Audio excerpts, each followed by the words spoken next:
I'm Chris from Discount Snow Stakes. Today I want to show you the Shark Tooth drill bit driveway marker installer. It's a carbide drill bit. It's 12 inches long and it's 5/16 diameter.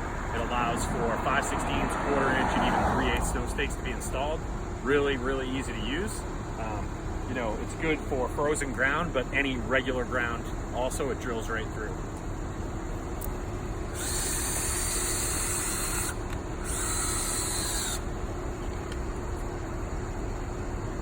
Actually creates the hole, installs really straight.